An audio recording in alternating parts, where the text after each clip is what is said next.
to the mic, they start dimming the lights. You start feeling alright. From Birmingham, home of the Teddy Longs and the Ruben Studders. More once you discover. For all of the lovers of Whitney Houston and Roman Reigns. For all of the lovers of Mickie James and Marvin Gaye. For all of the lovers of Sasha Banks, Janelle Monáe, Silk Sonic and Paige. Allow me to say, look, I just found a place, sweet escape. Every one of us, I was kinda lazy, I just made it up the struggle bus. Walking by the fate, cause I know it's right in front of us. Yo, I ain't with the hate, gotta focus on what's great. Ladies and gentlemen, Steph Hardy is on the air. Had to drop a couple bars just to make you all aware. So, sit back, relax, enjoy the show. You know I go by Joe or the rest of them.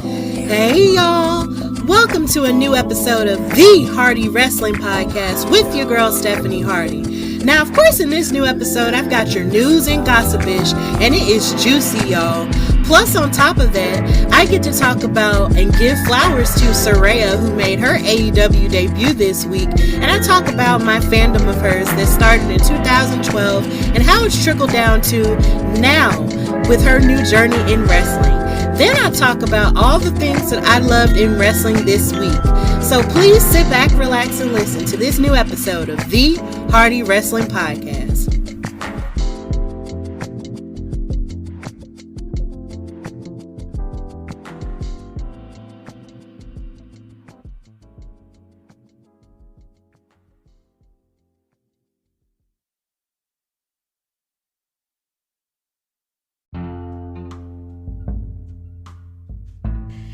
Alright, so now we're going to go into news and gossip-ish. News and gossip-ish. A favorite part where we talk about what's going on in the world of wrestling, professional wrestling, on social media, and on TV. What's going on in these people's lives? It's news and gossip-ish with your girl Stephanie. Yeah. Alright, so yeah, that was me singing, and yes, I was being extra, but this is my show, so it's okay.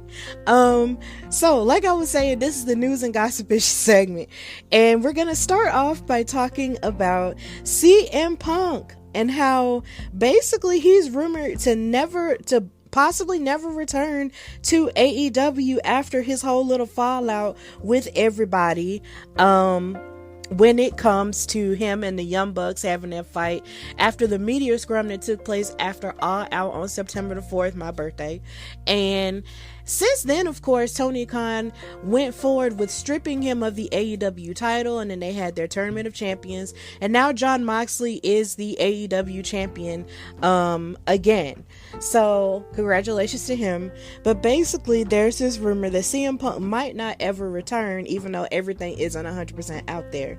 So during a recent PWTorch.com audio show, Wade Keller recapped AEW Dynamite Grand Slam, which took place this past Wednesday.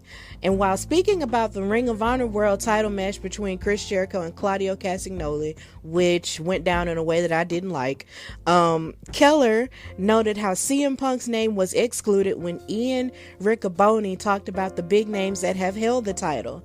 So on commentary, they had talked about all the people in the past who have been Ring of Honor World Champion, and CM Punk is one of those people, but somehow or another they left his name out of the conversation. Kind of like how WWE is doing the NXT Women's Champions when it comes to the women that Mandy Rose might be surpassing in their title reigns, and they just so happen to skip over Sasha Banks. That's basically what AEW might be doing. So Wade Keller proceeded to also say that he doesn't expect CM Punk to return, and while nothing is 100% set in stone, things seem to be leaning towards a buyout of Punk's contract. He said, quote, "I think this is noteworthy but not surprising that he excluded CM Punk's name as he talked about some of the biggest names who have held the title. That's a bit of a tell. As I talked with Jason Powell yesterday, I am not expecting CM Punk to wrestle in AEW again. I'm not saying it's 100% sure thing, but everything is pointing in that direction." So, of course, following the backstage fight that involved CM Punk and the Young Bucks and Kenny Omega, all of the parties involved were suspended and an investigation was launched. No one involved in the fight has spoken publicly about the situation, and AEW has remained quiet and kept the ball rolling as if nothing has really happened. And even Being the Elite, the YouTube show that the Young Bucks created, has also been on hiatus over the past couple of weeks.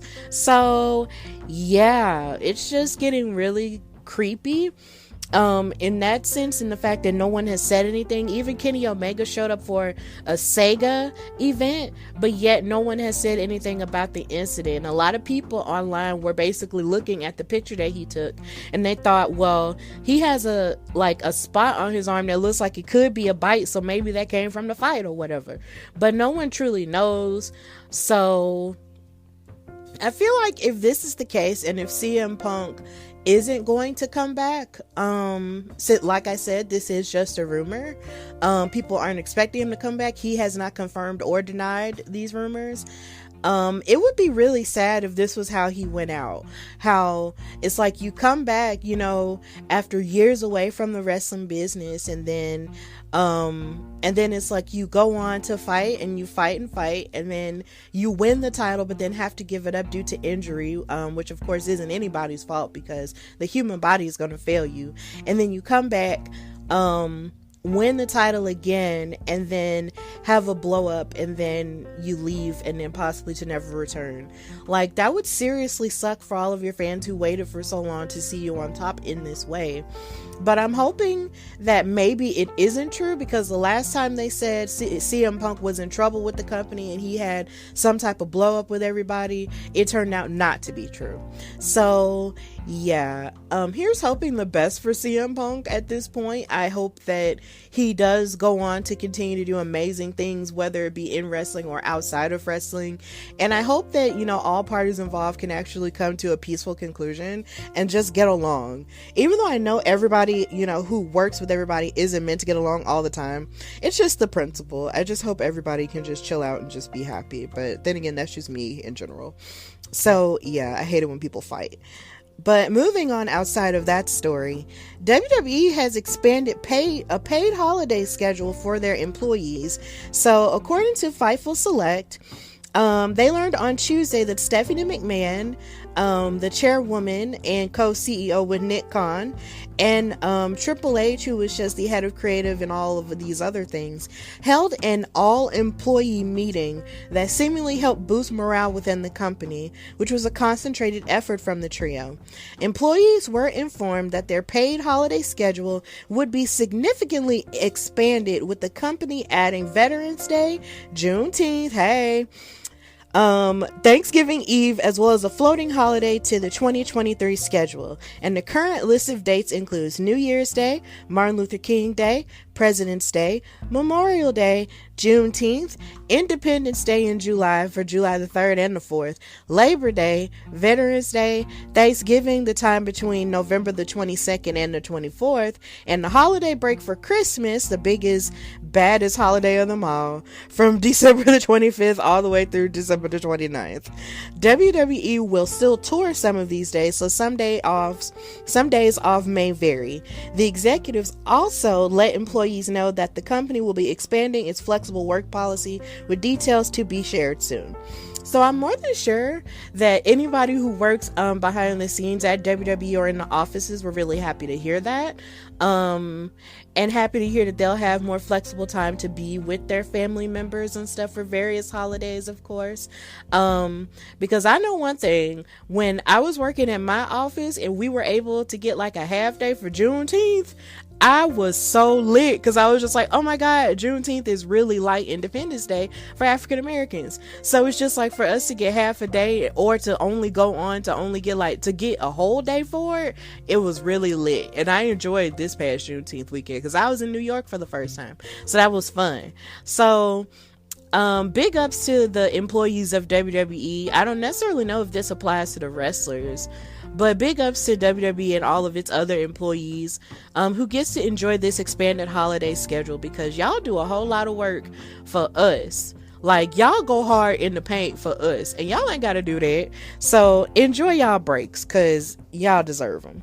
So moving on, we also have another story, which was a rumor of WWE's interest in Saraya, formerly known as Paige. So, of course, if you know, or even if you don't know, Saraya, who was formerly known as Paige in the WWE, made her return to pro wrestling on Wednesday night when she debuted in AEW's Grand Slam event at the Arthur Ashe Stadium. And then she sent a message, of course, to Toni Storm and Athena as she lifted them up in the ring, but then also looked like she had some, beef with Britt Baker and Serena Deeb and Jamie Hayter, and she was mouthing her trademark catchphrase, "This is my house." But this sent everybody into a tizzy. Everybody was going crazy.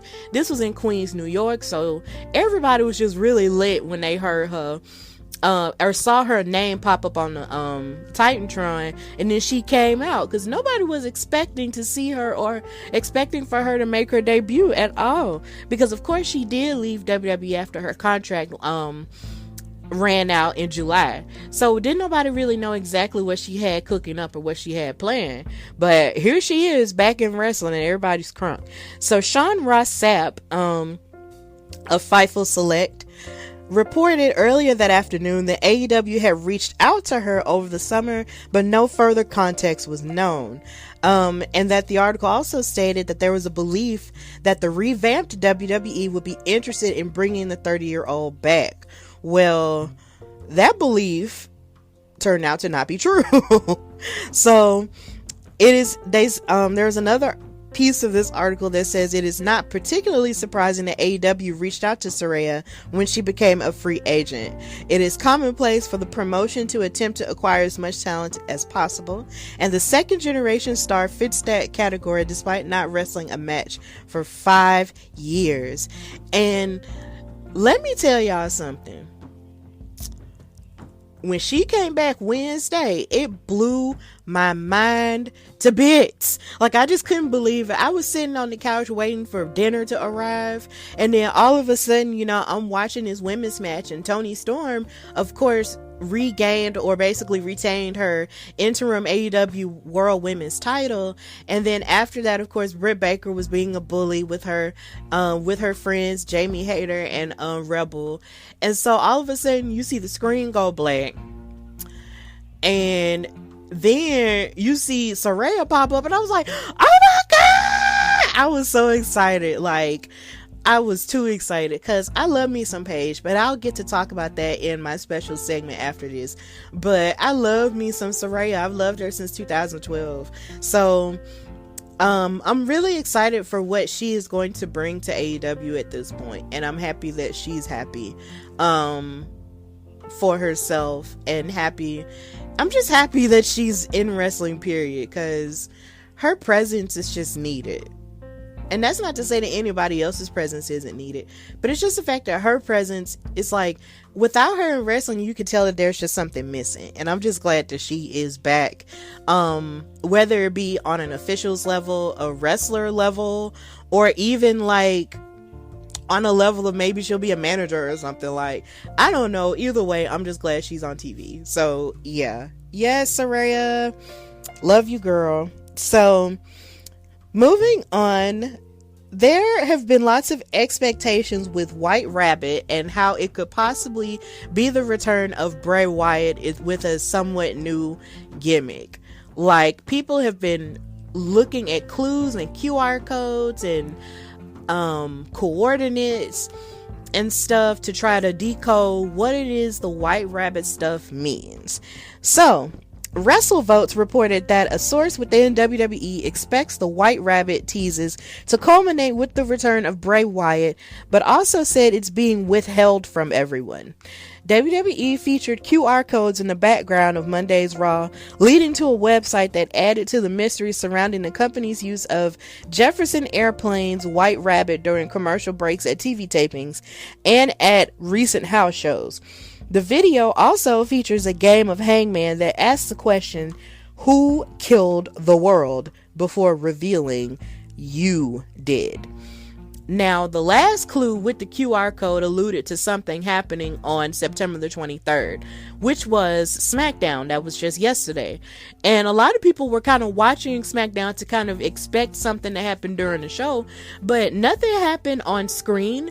But they did play the White Rabbit song during the commercial break, because there were lots of fans who got on social media and posted their videos of them playing the White Rabbit song as they were waiting for the show to continue.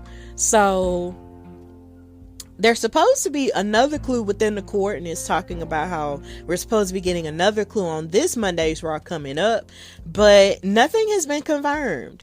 We don't know what the White Rabbit stuff is or what it means. It's just, oh my God, it's just crazy. But I do like that they're utilizing a new creative way to sort of get people guessing.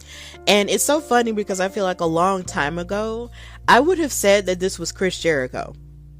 Simply because he would come back with all kinds of cryptic riddles or cryptic codes and stuff like that would always, lead to Y2J somehow. But seeing as AEW now exists and he's over there as the Ring of Honor champion, that cancels that out. And a lot of people also thought it might have something to do with Karrion Kross, but he didn't even allude to a White Rabbit either. So nobody knows, but I guess we just gotta wait and see. But I know I can't wait to see what it actually will be, though. Like, seriously, I'm really excited. It even has a lot of people, including people in the company, making guesses. Even Ronda Rousey got on her baddest stream on the planet, gaming stream, and provided a theory of why WWE has been playing the song in between his matches. She said, and I quote, "During the breaks between matches, they've been doing this thing where they turn off the lights and they play White Rabbit. We all have our theories about what it means, but I like to think it means that Bray Wyatt is coming back." So even Ronda Rousey thinks that it could very well be Bray Wyatt, but nobody knows. But either way, we just gotta wait and see, and I'm still excited. And then it's also weird because I think I saw somewhere on WWEshop.com that they have t-shirts with the White Rabbit stuff on there, so it's clear that they're going all in on it. So I guess we just gotta wait and see what it means. A part of me also wants to believe, what if it's a woman? What if it's somebody we're just not expecting at all? Because if it's one thing WWE or just wrestling in general likes to do, it loves to let you know that just when you think you have all the answers or you've guessed all the answers, they like to change the question. So, yeah, we just gotta wait. Also in the news, we have the possible happening of a UFC fighter wanting to challenge The Rock after he announced his retirement. So Nate Diaz, who is a UFC fighter, basically said that since he's wrapped up his UFC contract, he said on Wednesday that he's only going to fight The Rock. That's the only person that he wants to fight. Otherwise, he doesn't want to fight anybody else. So I think that's interesting, but I really don't know that much about Nate Diaz as a UFC fighter. So I believe everybody at this point would love to fight The Rock, simply because he's still that guy and he's still in shape. But honestly, I'm not necessarily interested in Nate Diaz fighting The Rock, because I'm interested in The Rock fighting Roman Reigns. That's the only thing I'm interested in. If it's not The Rock fighting his cousin, I don't care. But I mean, I'll care anyway because I'll still watch it. But if it's not The Rock versus Roman Reigns, I don't care. Sorry, Nate Diaz. Sorry to this man, but that's just how I feel. So, lastly, I want to say that I have been... Well, not lastly, actually. I have one more thing I want to discuss before I get to that part. On social media, I believe it was Thursday into Friday, I saw lots of people arguing about the validity of the Divas title, and how I believe Maria Kanellis Bennett, who is the founder of Women's Wrestling Army, I believe she mentioned something about how she would be interested if WWE brought back the Divas Championship, aka the Butterfly title. And she basically said that that there were a ton of women in that era, and then down the line you have Beth Phoenix, Melina, Mickie James, and Natty. You had a ton of workers that came from the independents too, and it was a mixture of the types of talent like that. And then you have Trish Stratus, Lita, and Ivory that caught the tail end of that. And she said, I think they should bring back the butterfly belt. I do. I know people would disagree with me, and that's fine. That's why wrestling is great, because when you watch wrestling, you don't see everybody looking exactly the same. And that's the thing. Maria was a part of WWE during a time of which the women were called divas. And this was during the time of which, you know, women weren't necessarily... A lot of people look at that time as probably one of its darkest times when it comes to women's wrestling, because the matches weren't as long. And then if they were long, it would be like specific people. And then if they weren't as long, it would be women that would sort of come from sort of a modeling background or stuff like that, and they weren't taking women's wrestling as seriously as they could. But then you have women who tried to make the best of what they had, like Alicia Fox, who was the first black Divas champion, and the only black Divas champion, as a matter of fact. You had Maurice, who held the Divas title for such a long period of time. So, and then even Beth Phoenix held a Divas title. So, and even Paige, she was the one who broke AJ Lee's record of having held it. Well, she didn't break the record, but after AJ had it for such a long period of time, she finally beat her at the night after WrestleMania 30. So the Divas Championship has its place in wrestling history, because of the fact that those women did the very best that they could by that title, even though they weren't given as much. And I do respect that, because at first, when the women's evolution was happening, there was a lot of people sort of looking down on that part, even including me. But I have to understand that in my growth as a wrestling fan, I realized that that wasn't exactly the healthiest way to look at it, because all of those women that were employed by WWE were doing the very best that they could with what they had. And it's not fair to just look down on them and the work that they did, even though it wasn't that much, because it wasn't their fault per se. It was the perception of the people in power. So this caused an uproar on social media, because TJR Wrestling shared the article about the Divas title possibly being brought back, and a lot of women who participated in WWE had some strong feelings about it. Trish Stratus retweeted it and said simply no.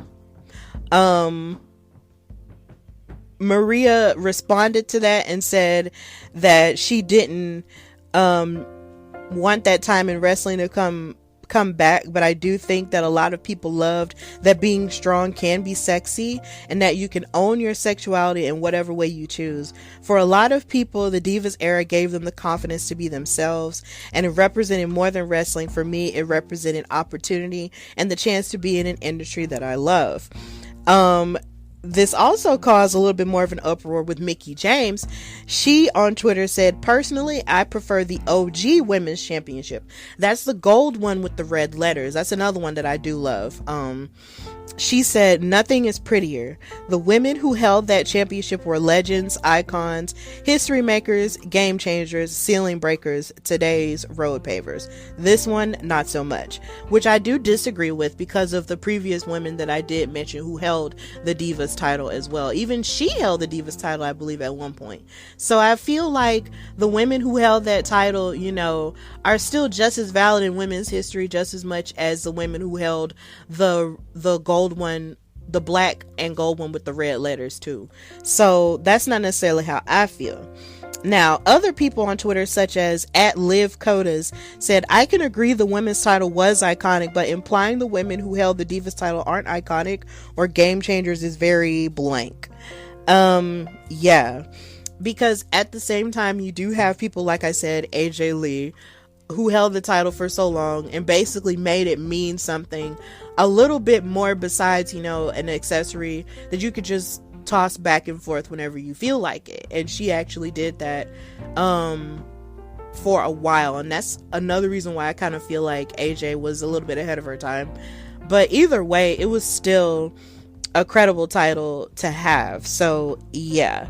Then Mickie responded to that and said, I never said that. Just because you disagree with my opinion doesn't mean you have to put words in my mouth to validate yours. Yes, a lot of the women who held the Divas title did powerful things. But if you're going to try to compare all the women who held that title from 1956 to 2006 to a championship that couldn't even last a decade, then we are just not even on the same page of understanding what history, in quotes, is. That's all. Agree to disagree. So yeah, this was a lot. But either way, I can say though that I did want the Divas title at one point, and I still technically do for the sake of history, because it's my personal goal to buy every woman's title that's ever existed before I die. That's what I want to do. And buying the Divas title is one of those things, so I do want it, and I want to carry it with pride in knowing that this is a part of women's history, so in wrestling. So I don't want to be one of those fans that seeks to look down on it in any way, shape, or form. But yeah, that was a whole argument that was kind of brutal to watch on social media. But just in my opinion, all of it is a part of women's wrestling history, and the Divas title, you know, matters just as much as any other women's title does. So that's just kind of how I feel about it. But moving on to another subject. On Twitter, one cool thing I noticed was the fact that Nyla Rose from AEW tweeted at Lil Nas X and said, hey, do you like wrestling? I have an idea. And then he tweeted back and said, listening. And I'm just like, oh my God, come on, Lil Nas X, get in wrestling. Everybody else is. So yeah, I'm really excited about that. And lastly, on Twitter, I had a really positive interaction with Stephen Dickey, who is on the commentary team for WoW Superheroes. If you may or may not know, WoW Superheroes made its premiere last weekend on my channel, which is my 68 in the Alabama area, and it comes on at 6 p.m. on Saturdays Central Standard Time. So basically, since I started watching it, and now I also help co-host the after show for Women's Wrestling Talk for WoW Superheroes, I started watching it and basically tweeting along while I was watching it.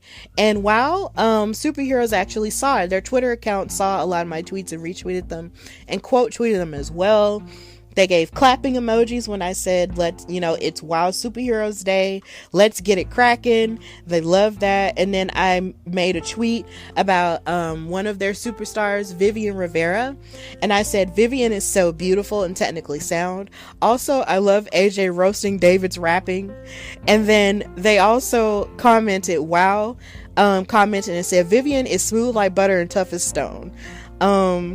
And then some of my tweets were also retweeted by the Tonga twins, who have been moving forward in the WoW tag team title tournament. They of course they basically retweeted and said that they gotta honor Rikishi because I made reference to their triple hip attack that they hit on Chantilly Chella and Randy Rara. So they just liked a lot of my tweets, and I had just really great reactions. And then after we did the after show on this past Monday, Stephen Dickey added me and said, at Queen Steph Hardy, follow me by the way, loved listening to the after show, very insightful and thoughtful analysis by you and your team. That's Katrina Blake and Emily May Heller from Women's Wrestling Talk. By the way, my last name is Dickey. Hope that helps for next time.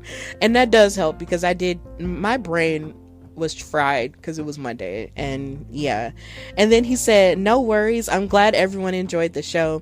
It means the world to all of us to have the support of people that truly champion women athletes from every avenue. I can't wait to listen next week, and I love the discussion and energy you all bring to the after show.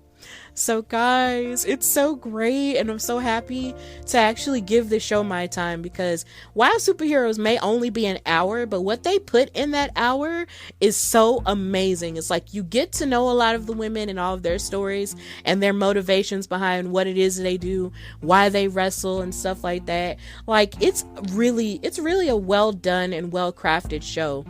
Of course, it was created by David McLean, who was also the creator of Glow, which is Gorgeous Ladies of Wrestling from a long time ago. And it's executive produced by Jeannie Buss, who is the owner of the Los Angeles Lakers, the greatest NBA team of all time, because yeah, I'm a fan of them. And AJ Mendez, of course, formerly known as AJ Lee in WWE. So it's an amazing show, so I please recommend that you check it out if you have the chance. I don't know if they put it on Paramount Plus if you have that, but as far as I know, it's just on my end for Alabama. It's on My 68.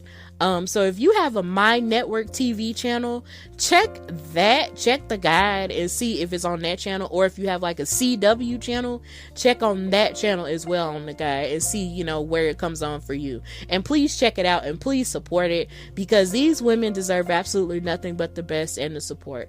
It's an all-female show. So if you love women's wrestling and if you want to support it outside of course, the bigger companies like Impact, WWE, and AEW, please support shows like Women's Wrestling Army and like Wild Superheroes. Please do.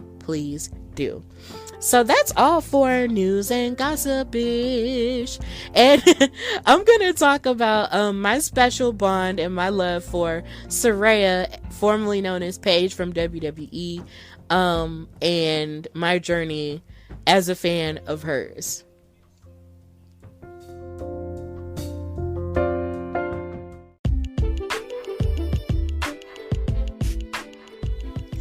Alright, so I wanted to take this time to talk about my fan journey with Saraya, who's formerly known as Paige from WWE, because she made her grand debut on AEW Dynamite's Grand Slam episode that's this past Wednesday.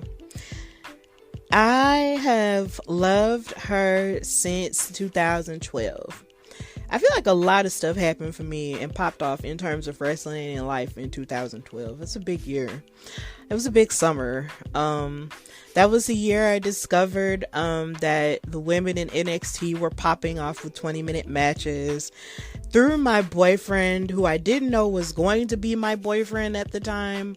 But of course, things happened. We talked wrestling. We fell in love. And the rest was history.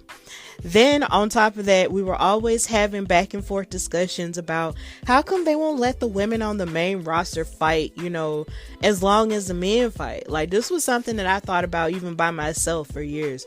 And it was just something that me and my boyfriend used to discuss at length a lot. Like, do some of these women who don't be fighting like that really know how to fight? Like, could they have a match? Like, we used to actually pray for the days where the women would, or the divas at the time, would rise up and have some type of rebellion on camera and be like, look, y'all need to take us seriously or else we won't fight no more.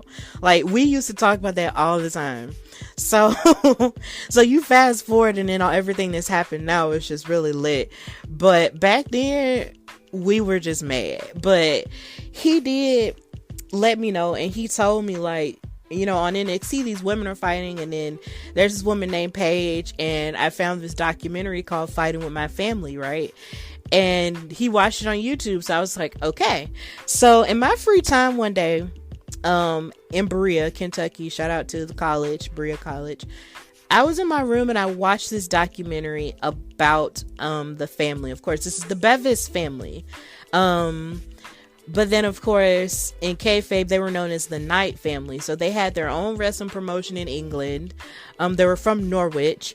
And they basically all built up their wrestling careers. And the thing about Saraya was the fact that her mama, I believe, whose name was also Saraya, or Sweet Saraya in the Indies, was wrestling with her in the womb. And I thought that was one of the most unique things I'd ever heard in my life. Just what? Like, she didn't know she was pregnant with her at the time, but she was still wrestling.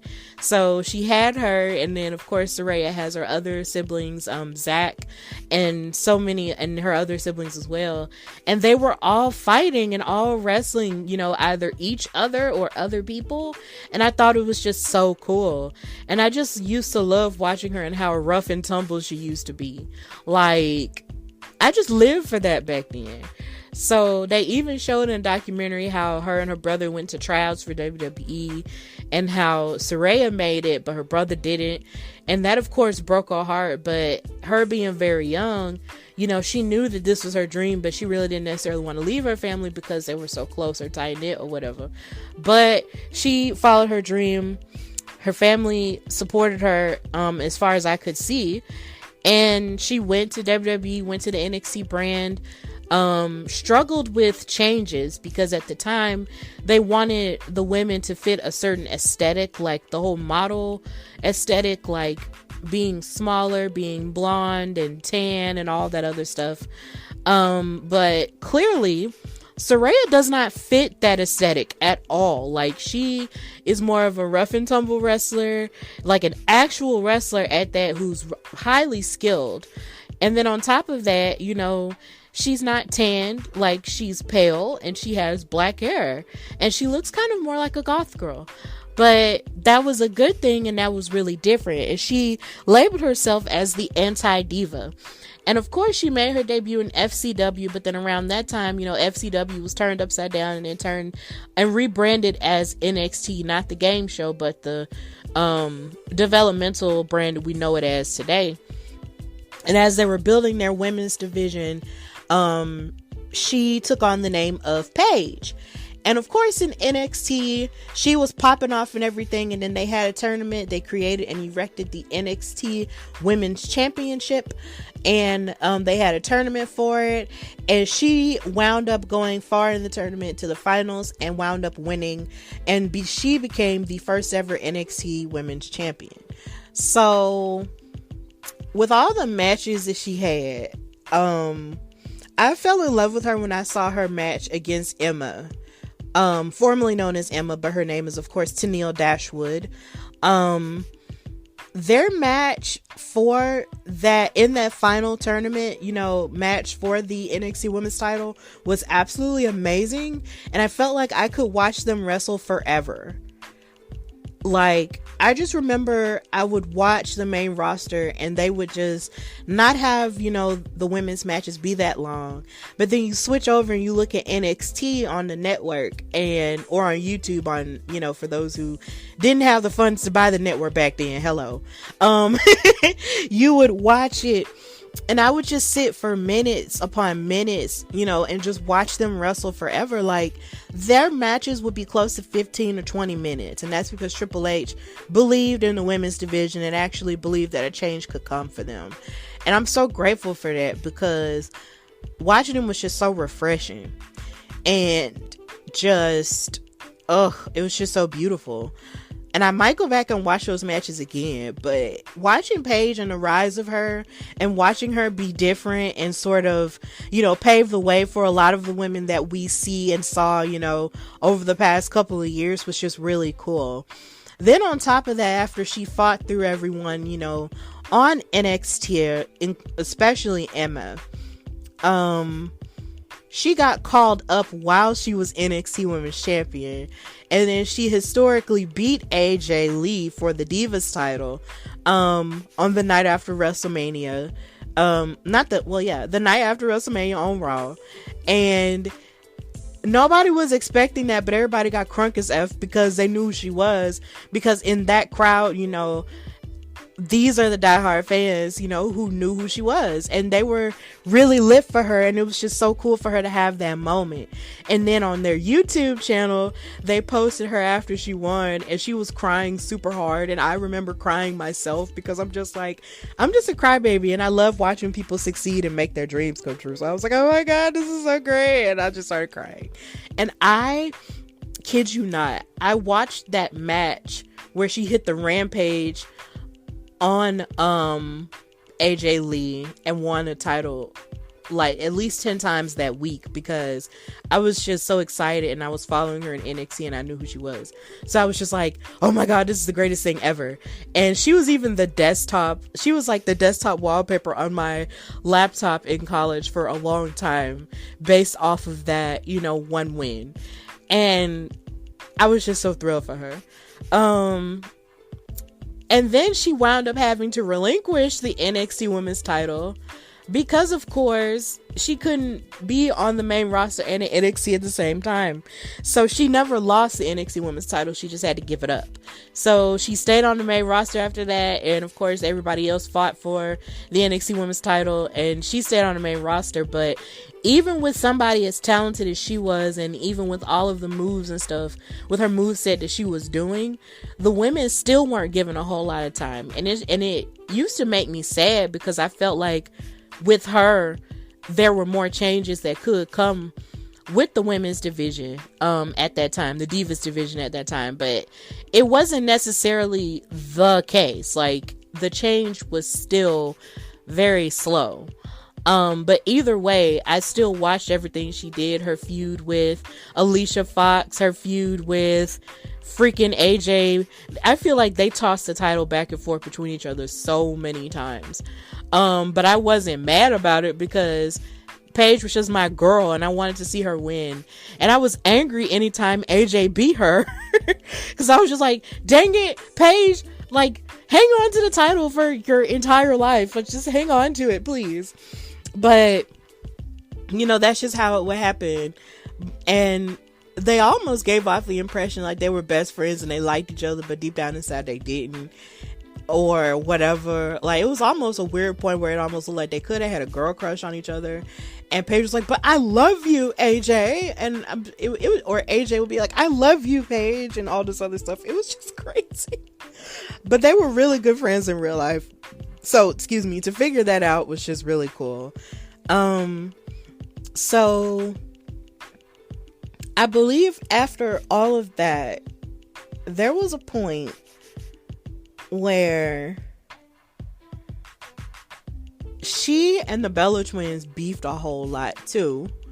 Of course, ever since, they came up with Team Bella, it felt like a lot of the time Paige was sort of fighting the Bellas, on her own, which was like a really tough thing to do, because, with Team Bella, it was always like all three of them. You had the Bella Twins and Alicia Fox, and they could always cheat and do underhanded stuff to, like, outsmart Paige and basically hold on to the Divas title as long as they could or whatever. And that finally changed, of course, with the call-ups of Charlotte Flair, Sasha Banks, and Becky Lynch. And Paige, had Charlotte and Becky Lynch join her team, and they were Team PCB, even though at the time they did, call each other the submission, I forgot, it wasn't the submission specialist or something like that, but they had a name, they had that name first, but then they changed it to Team PCB because it was something nasty. It meant something nasty, so they had to change it. But either way, Team PCB wound up breaking up because Paige got frustrated and made it seem like everything was all about Charlotte when she won the Divas title finally. And then she actually did this horrible, well, it wasn't a bad promo because she wasn't a bad talker. Paige was never a bad promo girl ever. But she hit this promo where she brought up Charlotte Flair's brother who had passed away, Reed. And a lot of people online didn't like that. They felt like that was distasteful. But my thing is, in wrestling, they've been doing that for a long time. Like, they've literally been bringing up people who have passed away just to get feelings out of people for a long time. So, I know it might rub a lot of people the wrong way, but either way, she did it and it's whatever. But at the same time, they started beefing, and then after a certain point, after she quit beefing with a lot of folks, she got caught up in real life in this romance with Alberto Del Rio. With one guy, and then she left him and then wound up with Alberto Del Rio. And they talked about this on Total Divas a bit, because she was on there on that reality show, which I kind of miss low-key. I don't know if that's popular to say at this point, but I do miss Total Divas as a reality show. So when the season she was on there, she would talk about, you know, how new and how fun her romance with Alberto Del Rio was. But the stuff that was coming out about their relationship, you know, a few years later turned out to be really toxic stuff, even though they were engaged. Like, Alberto Del Rio was just not a good man. Like, he turned out to be really abusive, really angry. Like, he just turned out to not really be that good. And so after that point, it felt like maybe Paige kind of lost herself a bit, and we didn't see her on TV as much anymore. And it was sad. And as the women's evolution continued to move forward, of course, the way that it did, and it has, you missed her presence. So I guess maybe she just took some time off to get herself together and just chill out. I don't know. Like I said, I don't know her like that. But then when she made her grand return to WWE, everybody was crunk as F. Everybody was happy. And then, I believe I'm possibly missing the part where she was a judge on Tough Enough too. Like, that was really cool. And there was that weird time where I thought maybe she would come on SmackDown, and me and my boyfriend made a sign of her P for Paige, and she was not on that show, but I still wound up on TV anyway. I don't care. And I still have that sign because my boyfriend's really good at drawing things, even though he doesn't like to tell people. But yeah, either way, he made that sign for me. But then it was just like she disappeared for a while, and then she came back in grand fashion. And then she came back with these two new faces, which turned out to be Mandy Rose and Sonya Deville. And they made a faction known as Absolution. And watching all three of them fight was just really good and refreshing, because you also had the Riot Squad too. And they were looking to shake up some stuff. And I was just like, okay! Like, this was really cool. Like, I enjoyed that so much. And I was hoping that maybe at some point, because I think at one point even Sasha Banks and Paige fought each other in a singles match. A part of me was like, ooh, what if Paige challenges for the Raw Women's title? That would be lit. Like, that's what I wanted. Like, I wanted that for Paige so much. But it felt like it was such a short period of time where she did get to fight, until one time she was at a house show and Sasha Banks kicked her, and she sustained an injury where she didn't really wrestle anymore. We saw her, you know, doing manager stuff and coming out with Mandy and Sonya, but we didn't necessarily know all of what was going on until it was revealed that she told us, like, she couldn't wrestle no more. And I was like, dang. And a lot of people online were being real toxic about it. I remember this. They were being mad toxic about it and saying, oh, this is Sasha Banks' fault. She shouldn't have kicked her that way and all this other stuff. And it's like I said earlier, the human body fails you at times. And Paige had back issues before. So sometimes when the body is aggravated, stuff just happens. And we can't just blame it on a certain person, because wrestling may be wonderful and it's athletic, but yeah, it is indeed a risk. You're putting your physical body on the line all the time, and no matter how strong you are, sometimes your body just does fail you at times, and that's what happened. And I was so devastated when she announced that she was officially retiring. Like, oh my God, it was too much. And it was also really sad because that WrestleMania had happened, and it was the second one that they had in New Orleans. And it's like she won the Divas title on that Raw after the first one in New Orleans, and she retired on that Raw after that one. And it was just like, God dang, like, what the heck? And I was crying, and it was just too much. But my life took a turn that week, but I don't want to get into that right now. But yeah, like, she fully retired from in-ring action.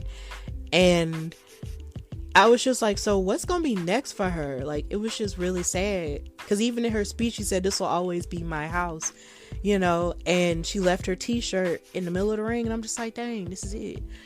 But then she came back And she was made the general manager of SmackDown Live. And I was just like, okay, girl, I see you, taking charge and, telling people what to do and everything. And watching her camaraderie with Bryan Danielson and Shane McMahon at the time, who was the commissioner of SmackDown, like, that was really cool. I feel like the SmackDown Live era doesn't really get all of its flowers, but that era was amazing. It was absolutely amazing. And we should give the SmackDown Live era a whole lot more credit because it gave us a lot of great things. And her being general manager was one of them. So, and then she was general manager for a while, I believe, and then she stopped being general manager because they had some type of change of leadership somehow for some reason. And we didn't see her anymore after that. But then she was also a manager of the Kabuki Warriors in terms of Asuka and Kairi Sane. And then she also called up the team formerly known as the Iconics, of course, the Inspiration. And then, of course, she went on to be a contributor to WWE Backstage, which was on FS1. And that was like a really cool ESPN-esque type of show about wrestling. And that was really awesome. And I hate that it got cut off, but the pandemic just ran through and just decided to destroy everything and show her ugly behind. So then after that, we really just didn't see her anymore. And outside of her being online and making a couple of posts and interacting with fans every now and again, you really didn't see her participating anymore on television. So you fast forward to now, in July, her contract ended and she made a statement talking about how she just really wanted to go because WWE, wasn't using her, and that she didn't have anything negative to say about her time there, but it's just the principle that she wants to just do more.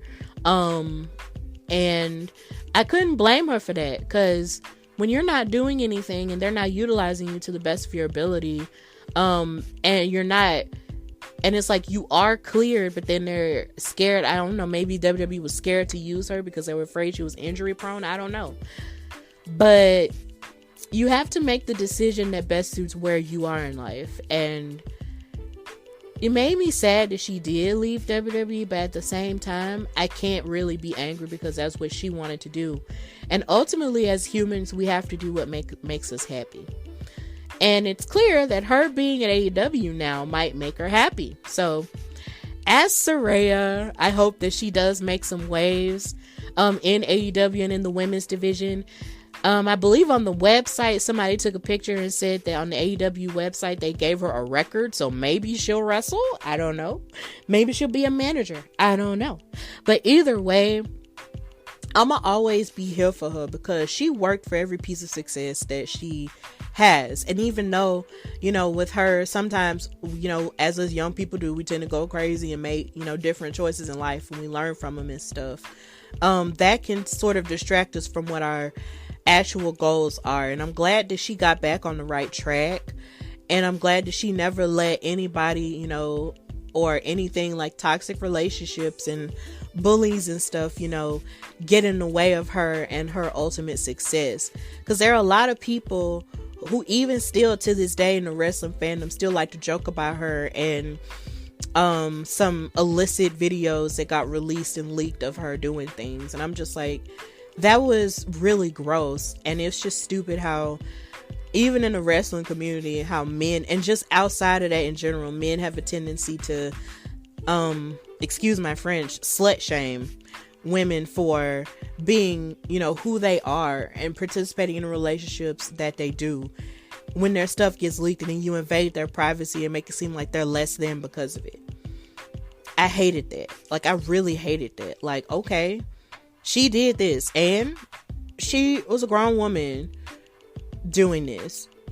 We have the right to our bodies and what we want to do, and y'all shaming her for it and making fun of her for it to this day and making memes about it to this day only shows that you're childish and you can't see her as the total human that she is and the total wrestling icon that she is.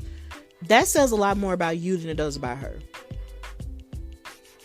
But either way, I can't wait to see what the future holds for Saraya. and wrestling will always be her house. And I'm just so happy for her, and I just continue to just wish her the very best in her career, because I'll always be a fan of hers. And that's the end of this special segment about Saraya, formerly known as Paige. And now we move on to what I liked in wrestling this week.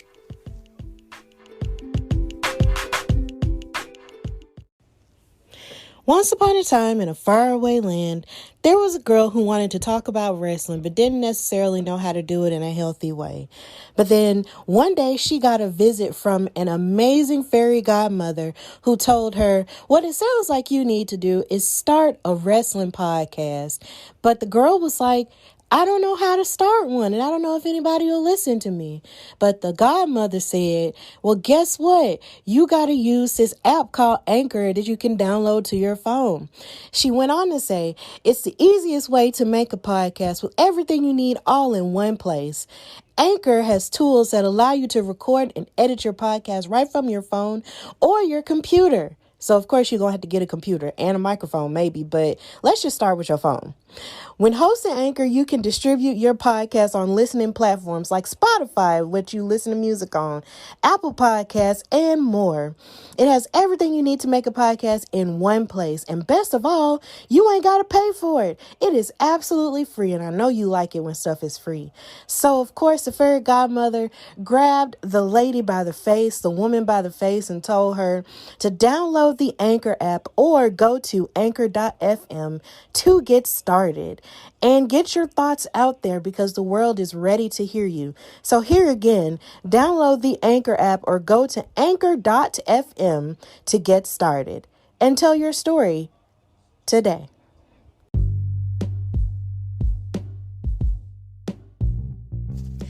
All right, so now we've reached the point of the Hardy Wrestling Podcast where I talk about what I liked in wrestling this week. And of course, question things I didn't necessarily like as much and just wondering where exactly it's going to go. So of course, we are going to start. Actually, we aren't even going to start with Raw like we normally do.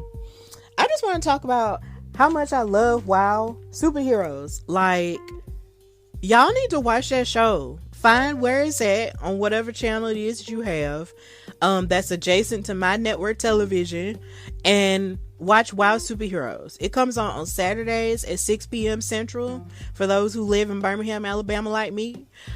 Please watch it. It's really cool. It's 1 hour, but the stuff that they put in that 1 hour is amazing, like I mentioned before. But please watch WoW Superheroes. Like, they have some of the best women's talent and the best stories of why they do what they do on there, and it's beautiful, and the production value is amazing. So please give that a watch. Like, seriously, I was impressed with the Beast, who is the WoW World Champion. Like, I heard about her like in the past, when WoW was going on before the pandemic happened and stuff like that, and just looking at this woman, she is such a vision. Like, for her to be as beautiful she is, she's also like, she has all these muscles. She's just so strong, and she's just so tough. Like, she is almost like, she reminds me, if you were to combine like Athena with Jazz, like if you combine those two, it's like you get the Beast. And Jazz in her prime and the Beast would have had an amazing match. Like, seriously. I can't wait to see more of what the Beast has to offer, because it's looking like now she's having like a feud going on with Reina Del Rey, who decided to give her like a suplex after her match with Adriana Gambino. So, and then the Beast gave her a spear back this like tonight. So I was just like, okay, girl. So it looked like we got our very first like big, championship match feud. So I'm really excited about that. I'm really excited about Foxy Fierce, who's just this beautiful black woman with the most beautiful afro, who likes to skate, and she loves to do yoga as well. Who comes from a family that, of course, believed in her and gave her everything she needed to believe in herself and her dreams and stuff. And she can skate too. She's a professional roller skater, and her entire aesthetic is like 70s, like Silk Sonic skate type of vibes, and I love it. Like, it's really cool. Like, I like it a lot, and it's also giving disco too, so it's amazing. I love her. She's great. I also love Vivian Rivera. She's amazing too, and I can't wait to hear more of her story. I know she's a graffiti artist, and she represents El Salvador, so that's cool. And their tag team tournament is really lit too. The Tonga Twins, y'all need to watch them. They're amazing. Watch the Tonga Twins. They're cool. And of course I enjoy AJ Mendez on commentary with Stephen Dickey and David McClain. But I do hope that at some point they'll actually utilize, more women on commentary, because of course AJ Mendez is the executive producer of the show as well. So of course, she has that background knowledge in her wrestling career and stuff like that. But I want other women, maybe even me, to commentate WoW as well. So just more women on commentary, period, because we're smart, we know things, put us up there. So and that's no shade to David McClain and Stephen Dickey, because they're really great too, and they're really funny, and them two and AJ really bounce off of each other well. They're really they like to joke around and everything. Like, they've built up a great rapport, I can tell. But more women on commentary, that's just something I'm gonna always advocate for. But yeah, please watch WoW Superheroes. It's amazing, and it's colorful, and it's great. So moving on to Raw, and what I liked for Raw. I love how during the match between Seth Rollins and Bobby Lashley for the United States title, Seth Rollins had a pedigree counter to Bobby Lashley's spear. Like, that was such a sick move. Like, I could not believe that Seth Rollins really did hit a pedigree, to counter Bobby Lashley's spear. Because of course, when you do a spear, you're running like the front, it's like your head and your shoulders are running forward, right? And then you're launching yourself into the person's body. But then Seth Rollins jumped up with his athletic butt and then grabbed him up and then hit the pedigree to counter it. And I was just like, Seth Rollins is not of this world. He just isn't. He's just not of this world. And we just need to appreciate him while he's here. Because, Jesus, come on, Seth. Just, wow. I cannot wait for the day him and Cody Rhodes get to fight each other again. Because he's fighting all these people ultimately because he knows he has some unfinished business with Cody. And once Cody comes back, they gonna have some unfinished business and they gonna fight each other. Even though a lot of people, even Janelle from the HR, is suggesting that maybe Cody Rhodes will only come back and win the Royal Rumble. But I feel like Cody and Seth, really do have unfinished business first before all that. But we'll just have to see. Maybe they'll be the final two in the Royal Rumble.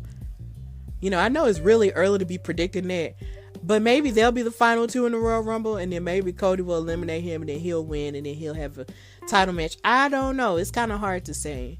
Then plus on top of that, Roman has both the belts, and I really want him to just, possibly lose the belt so he can fight The Rock, because The Rock doesn't need the titles in order to want to fight Roman. But that's another story for another day. But either way, Seth Rollins is not of this world, and we should appreciate him while he's here. Also, I loved how Damage Control, that's Bayley, Io Sky, and Dakota Kai, who are now the women's tag team champions, arrived in a Chrysler limo. Like, seriously, I guess they got all that money. And then they made their entrance inside of the arena with all the people on a cart that said Damage Control. Like, you can't tell these girls nothing no more. Then on top of that, they got a new logo and a new song that's mixed in with Bayley's theme song, and it's just like they just running roughshod over everything. But what I can say is this though, I am a little bit tired of watching them, fight Bianca and Alexa and Asuka, even though I'm pretty sure they're utilizing, all of them, because of course, your big stars like Charlotte, Sasha, and Naomi are all not working at this point. But it's just kind of annoying, like, a little bit to see them fighting a lot. I feel like we're watching a lot of the same fights over and over again, and it's just like, okay, I would just like something else. So yeah.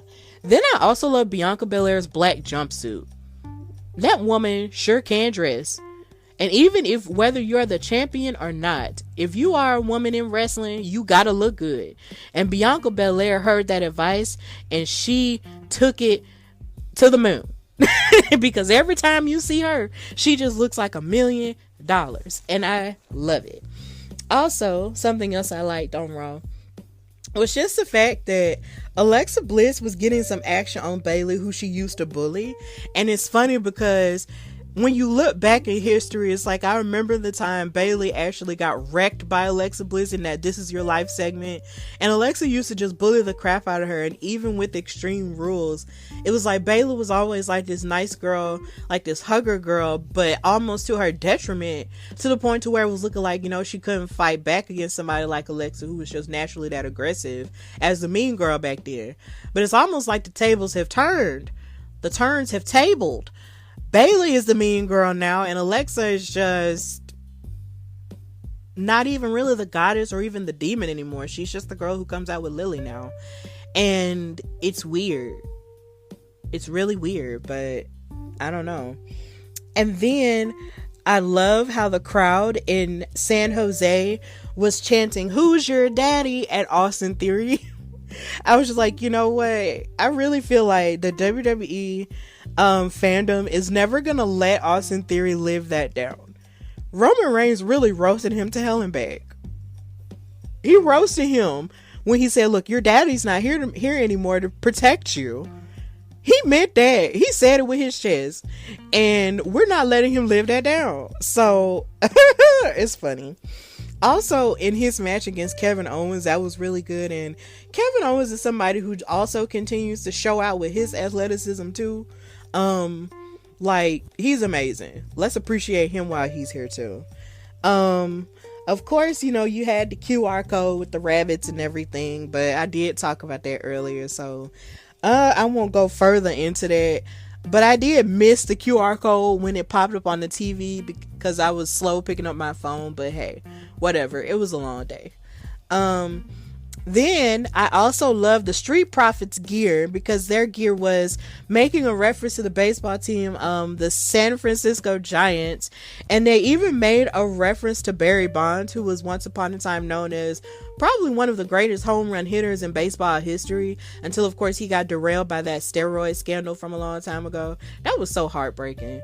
But yeah, their gear is always really good. I think maybe it's because I don't know who else makes their gear, but I do know at some points, you know, there have been points where Bianca has made their gear too.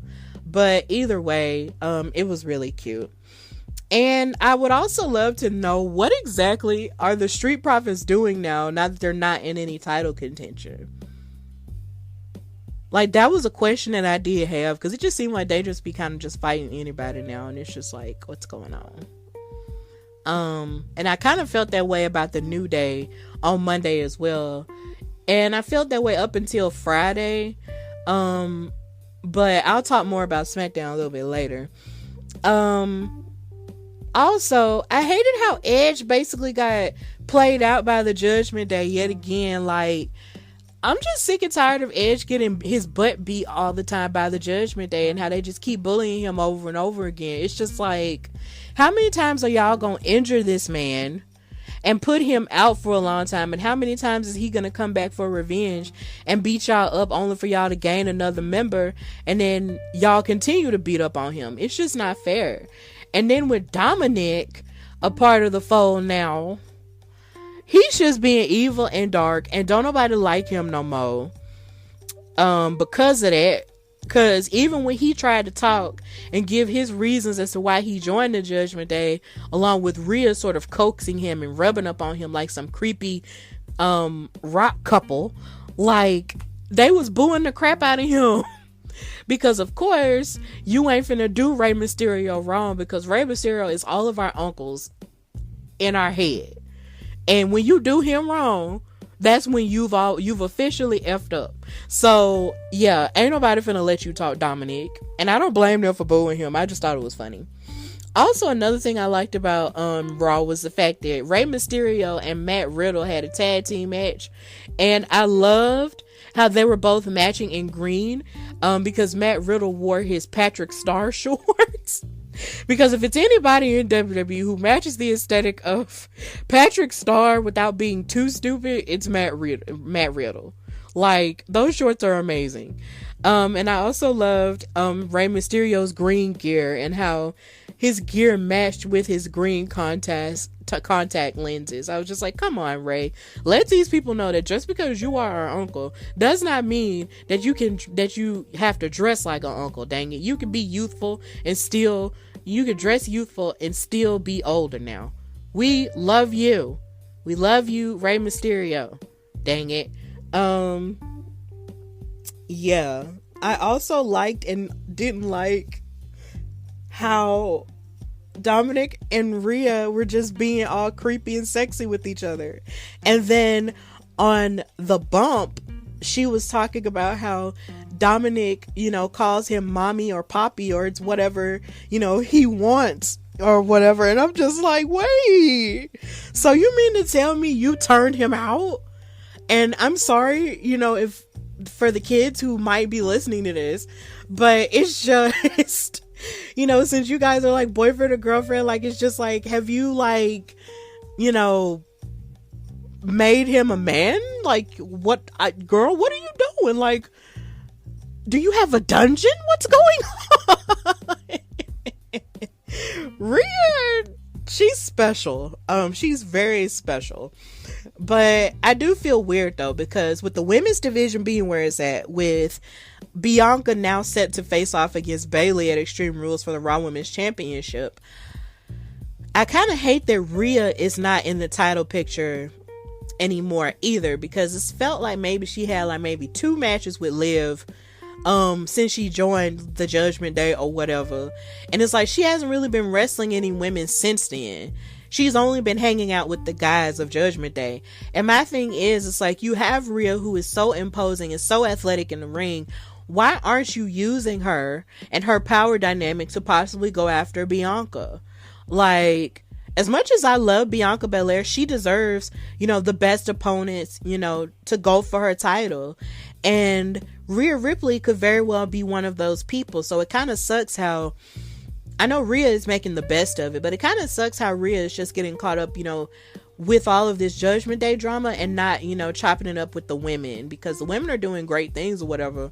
But at the same time, she should be, getting busy with the women too, in terms of the title picture. So yeah, that's something that I kind of question a little bit, but it's whatever. And then, of course, Seth Rollins got challenged to a fight pit match at Extreme Rules by Matt Riddle. And I'm really interested in seeing that, because they've only had one. I think they had one on NXT before the rebrand.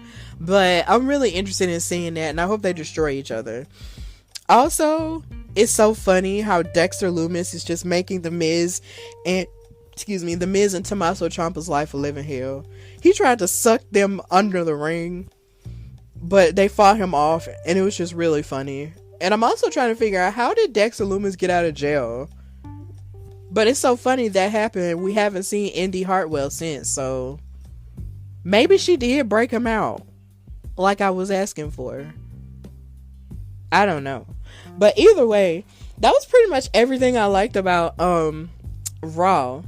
So to move on with everything that I liked about or questioned about NXT this week, this of course was the first NXT that took place after the 1-year anniversary show of NXT 2.0. And of course they have their new little black and gold logo, but then they still have the colors of 2.0. So I'm wondering, is it really like a combination of the two things, or will they, change it to fit a more black and gold thing? I don't know. But I hated that they took the NXT North American title away from Solo Sikoa at the beginning of this episode of NXT. I hated that, because Solo with the title added a whole new level of coolness to the bloodline. It's like the whole bloodline that he just joined with his brothers, the Usos, and his cousin Roman and Sami Zayn. It's like they all have titles, like, at this point. So I'm just looking like, this aesthetic was perfect. Why did you have to destroy it and take it away? But Shawn Michaels, Uncle Shawn, decided to say, okay, well, the reason why we have to strip the title from you is because you were not one of the opponents that the fans could vote on to face Carmelo Hayes for the title at the 1-year anniversary show, which is true. He wasn't on the ballot, because he was already up on SmackDown. He wasn't on the ballot. But my thing is, if it was that big of a deal, why didn't you just stop the match before it happened? Because Wesley got beat up backstage. He was the one who was supposed to fight Carmelo Hayes for the North American title, because that's the one that the people, including me, voted for to face Carmelo. But they beat him up backstage, Carmelo and Tree. So if it was that big of a deal for y'all to not have a match for Carmelo, why did you just let Solo Sikoa, interfere like that and win the match and win the title? Why? That was just dumb to me. And now the title is vacant and it has to be won in a ladder match at Halloween Havoc. And Carmelo Hayes is in that match, without having to fight for that spot because he was a former champion. So, okay, I get that. But I don't know. I just feel like this is kind of unnecessary. But I guess it isn't. I don't know. Maybe they just don't want Solo to go back and forth between NXT and SmackDown. I don't know. But it's been done before. But I don't know what the heck is different. But I hated that. That made me sad because I just love the idea of an all gold bloodline. But no, they just had to take it away because we can't have too much bloodline supremacy. Otherwise, that would just make people mad. I don't know. I like bloodline supremacy. I love them as a faction. They're cool. I like it. But we can't have, I guess I just can't have an all gold bloodline at this point. But we'll talk more about the bloodline a little bit later. But let me just say, I'm also a little bit tired of Damon Kemp talking about all the reasons why he destroyed the Dynamite and how they're not the greatest and all this other stuff. And then it's weird because you turn heel, but you have the face of a teddy bear. It's so hard because it's like, I want to take him seriously as a heel because he did interfere with the Creed brothers winning their tag titles back against Pretty Deadly last week in the cage match. But it's just like, Damon, you have the face of a teddy bear. Get out of my face. Stop it. I can't wait for them to get revenge on him.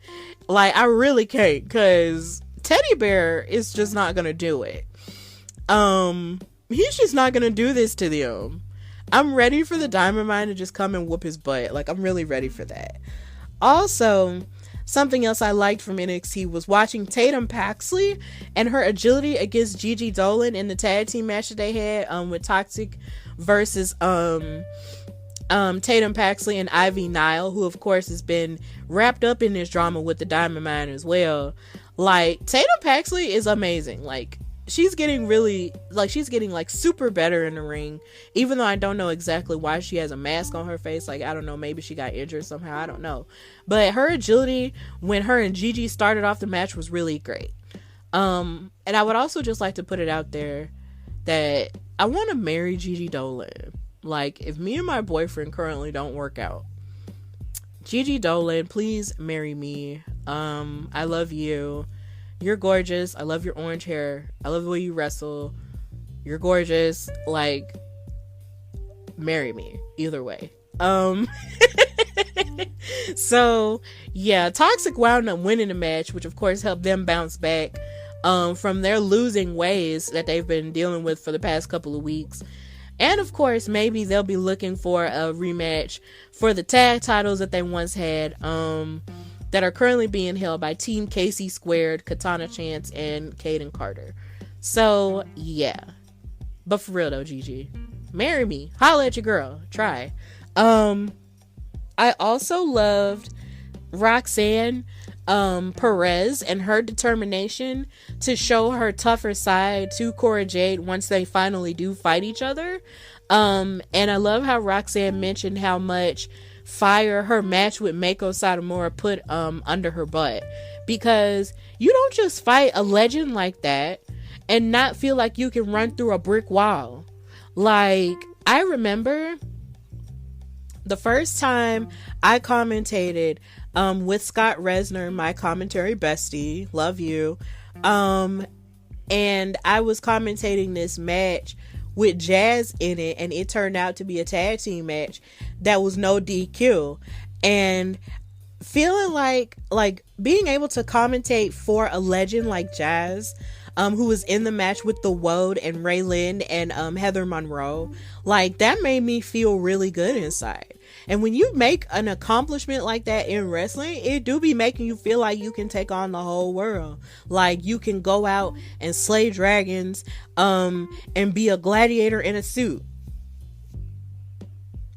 No scandal though. But yeah, like, it just makes you feel like you can do anything. So Roxanne Perez having that level of confidence in herself at this stage of her career, and also considering the fact that she's so young too, like, that has to feel amazing. So I hope that she continues to take that motivation, that determination, to succeed, and use that fire and blow that fire in the face of Cora Jade, because Cora does too much and I'm sick of her. And I hate that she beat Wendy Chu. Like, come on. Really, Cora? I'm just sick of Cora. I also love JD McDonough's Spanish Fly / Devil Inside that he hit on Tyler Bate in their number 1 contenders match for the NXT Championship. Like, that was lit. That was really lit. Like, watching those two fight was like watching the best of NXT UK all over again. So I do recommend, if you haven't watched that match, please go back and find it and watch it, because it was great. And I also love that Ilya Dragunov made his NXT debut, and he inserted himself seemingly into the title picture, because Mr. Sir never lost his NXT UK championship. He never lost it. He had to give it up due to injury. So he wants a piece of Braun Breaker the same way JD McDonough wants a piece of Braun Breaker. So maybe a Halloween Havoc will get a triple threat for it, instead of, it being Braun versus JD McDonough 2. Like, a triple threat, I'm here for that. I'm really here for that. So those are all the things that I liked and also questioned about NXT this week. Also, shout out to Landon the Conqueror Chase, who made his appearance with Braun Breaker during his entrance while he was going to commentary. He's one of the kids who's fighting pediatric cancer, and he's a Connor's Cure kid. So shout out to him. I'm glad that you were able to make your dreams come true in that way, and you deserve all of the happy things that your heart desires. So yes, shout out to that little boy. He's great.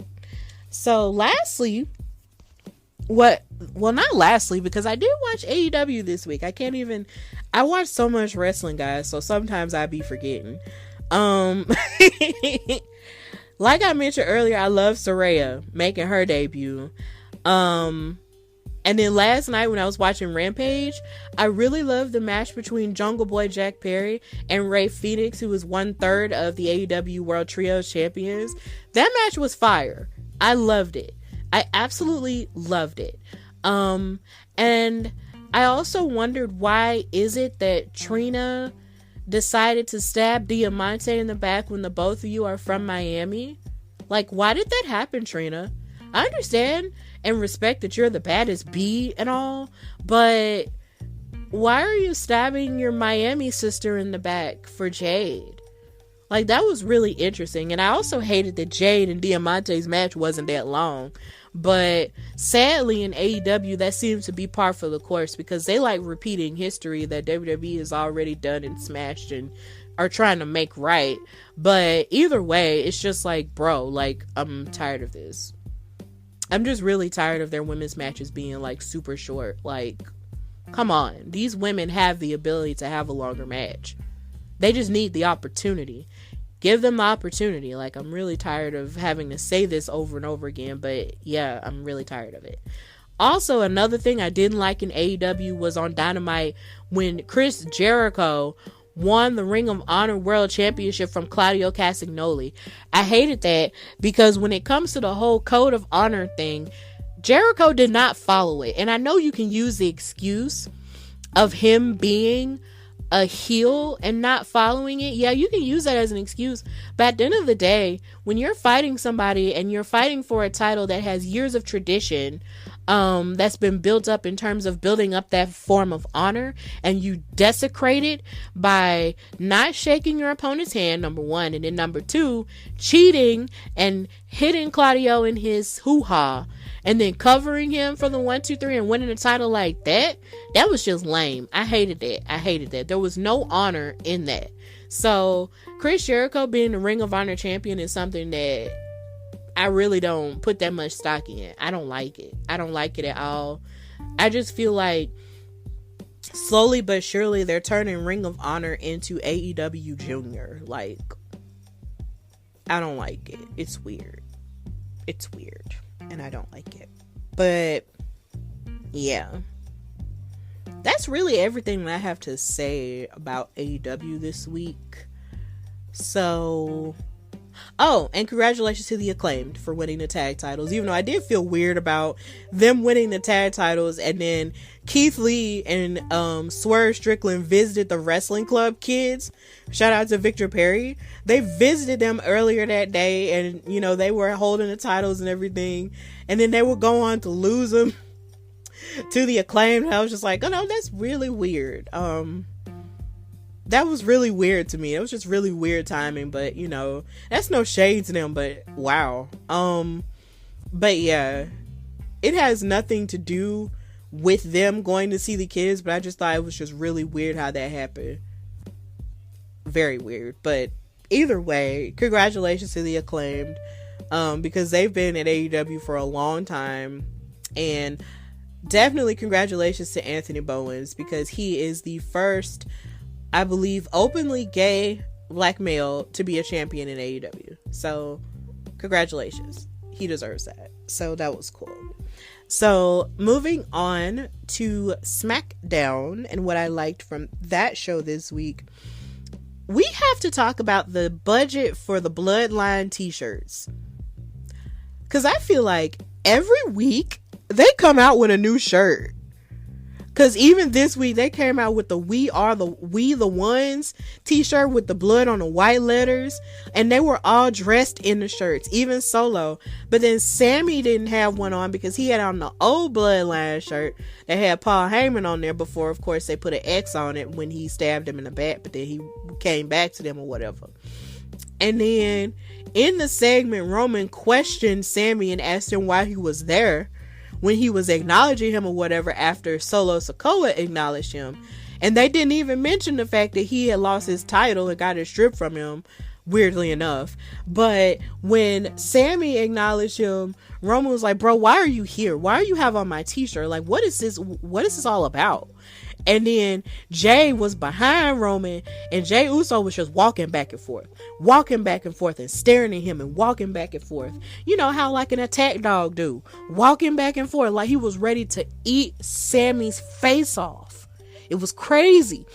And then when Roman said, look, you can't wear that shirt anymore, like you can't do this anymore, Jay was like, take the shirt off, and he ripped the shirt off of his body. Like, it was just really bad. It was like a scene out of the crucifixion when they tore off Jesus's clothes off. It was weird, but it was just like, oh my god, stop. And then when Roman was like, I never want to see you in that Bloodline shirt again. And then Jay was living for it, right? And I was sitting on the couch like, oh my god, does this mean they really finna kick him out? Are they finna kick him out? But then Roman was like, I don't want to see you wear that shirt again because I got you a new one. And he threw the shirt at him, and it was a Sami Zayn honorary Uso t-shirt. And Jay Uso was over it. Jay was so over it. He was ducked off in the corner, in the ring corner, looking like this dude, but not this dude.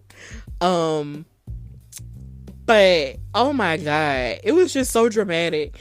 And Jay was really staring at him like, y'all really gonna do this? Like, y'all really think he can really hang with us like this? Like, Jay does not like it. But Sammy was so happy to get that t-shirt. He hugged Roman Reigns. He dapped up Jimmy Uso in a way that, and he dapped him up so perfect too. I was just like, Sammy, you just get real comfortable with these people of color like this. And he hugged Solo because Solo is here for it. and he was laughing in Jey Uso's face, and the drama lord. But I think I have a theory as to why Jey feels some type of way towards Sami Zayn. And I think it has to do with the fact that maybe Sami Zayn is having an easier go of it in terms of joining the bloodline than Jey did. Because if you think about it, Jey was trying to strike out on his own when his brother Jimmy was injured, before the bloodline really got started. And Jey was not in the mood to really acknowledge Roman like that, in terms of him being better than him and all that.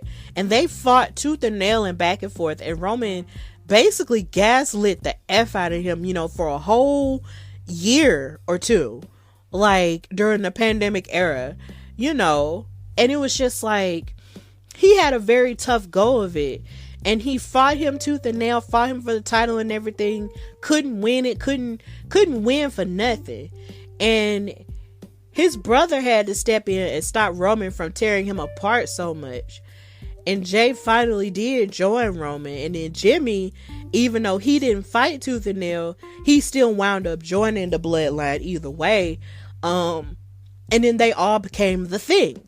So you have Sami here, who isn't even of Samoan blood, isn't of the Anoa'i family, who is getting to do all of this small stuff by just pledging his allegiance.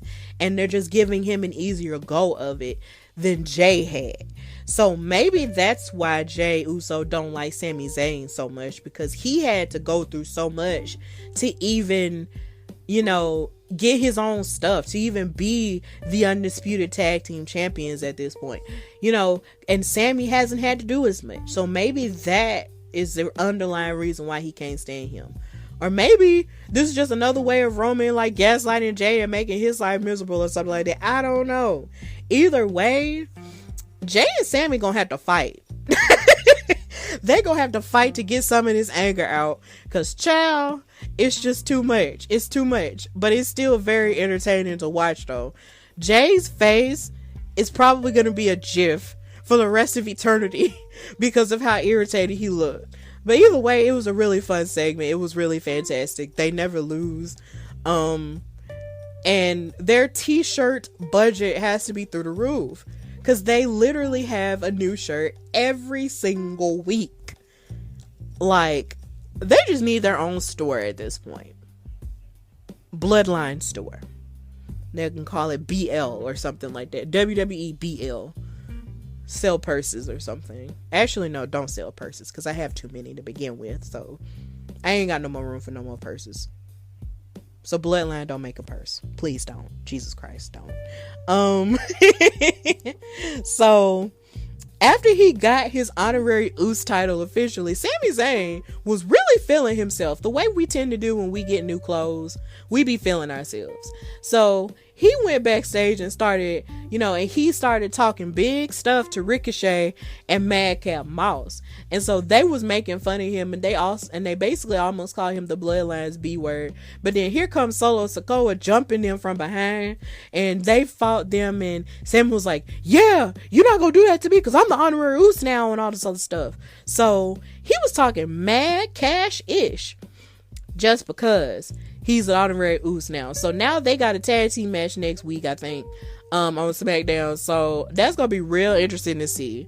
So yeah, Sami Zayn is really feeling himself. So yeah, another part of SmackDown I liked was, of course, the Braun Strowman and Otis match, because of course they had to reinforce the ring, because these are two big men who could very well destroy each other and break things. And I love that Otis was actually getting cheered by the Salt Lake City crowd, and I hadn't really seen him get cheered like that since he was trying to court Mandy Rose. Like, it was just really cool to see him getting that much love. We need to appreciate and show love to Otis.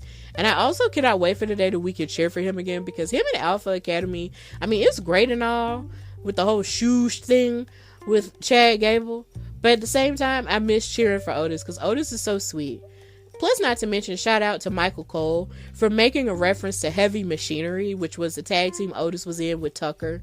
Like, they were amazing, and they actually signed my Raw Women's title a couple of years back at SmackDown. They were really nice. So yeah, and they should have been SmackDown Tag Team Champions, but they weren't. So I know life goes on, but I miss Happy Otis.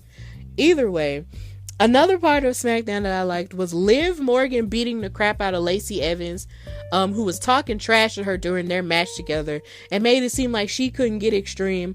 But doggone it, you made Liv Morgan mad. She slapped you in the face, hit her oblivion on you, covered you 1, 2, 3, beat you with the kendo stick that you tried to use on her, and then crashed you through a table and sat back up like nothing happened. Y'all gonna stop playing with Liv Morgan. Stop playing with Liv Morgan and making it seem like that she's just some flimsy girl. She's not. Okay? And she can get extreme, and she's shown that she's willing to go to whatever lengths it is to keep her SmackDown Women's title from Ronda Rousey. So I can't wait to see what they come up with for this match. But either way, I'm here for Liv Morgan. It was great. I'm also happy that Shotzi has turned face again, because all I want to do is cheer for Shotzi. She's amazing. Give her more things.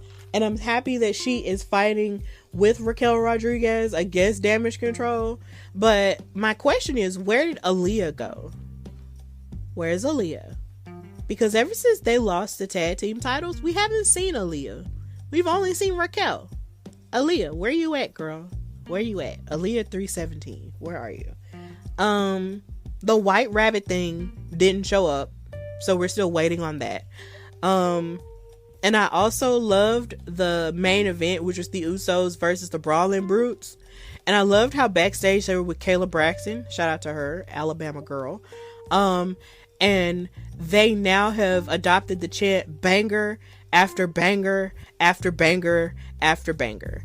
And this just made me think of Kev on Stage and how on his podcast, Here's the Thing with That Chick Angel, he says banger, banger, banger, banger, banger all 2022. And it's just really funny. And that was the first thing I thought of when they kept saying banger.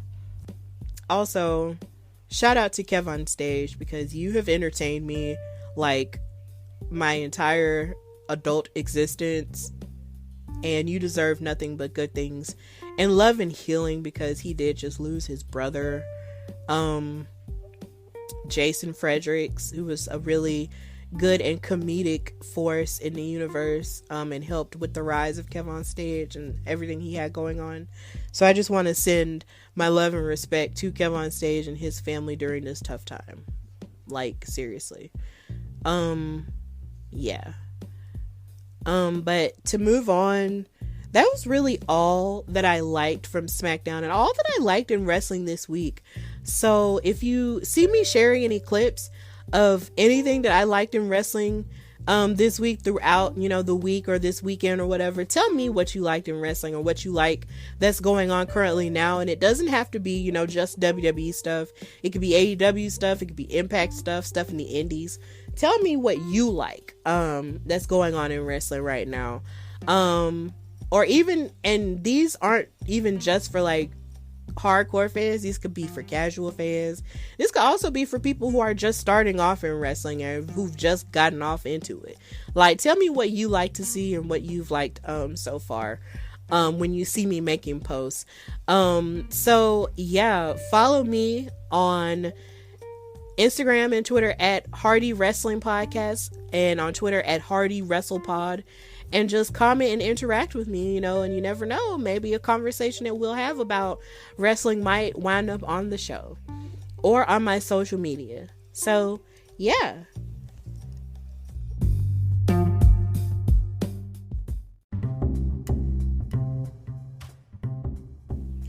Alright, so thank you guys for joining me for this new episode of the Hardy Wrestling Podcast. As usual, you can follow me, your girl Stephanie Hardy, on Instagram and Twitter at Queen Steph Hardy.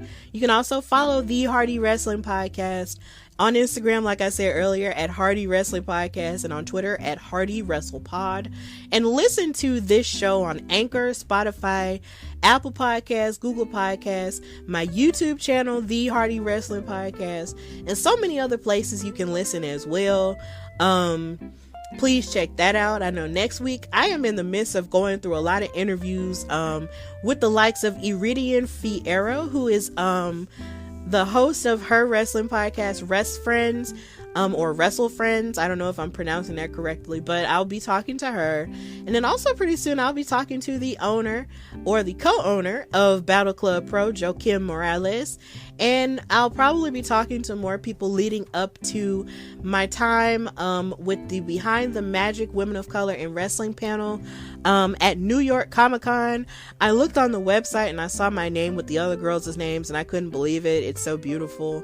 And I'm really excited for it. So along with the hard work with this and with preparing for Comic-Con, and also of course with Women's Wrestling Talk, it's a busy time, but it's a fun time to be alive. And working in wrestling as a woman of color, it's great. So please check that out, and please come, to our panel. If you are a wrestling fan, or even if you aren't a wrestling fan, please come to our panel if you're headed towards New York Comic Con at the Javits Center on Friday, October the 7th or the 8th. Please come in room 406.1 and just chop it up with us and talk to us about wrestling and how it is being a woman of color.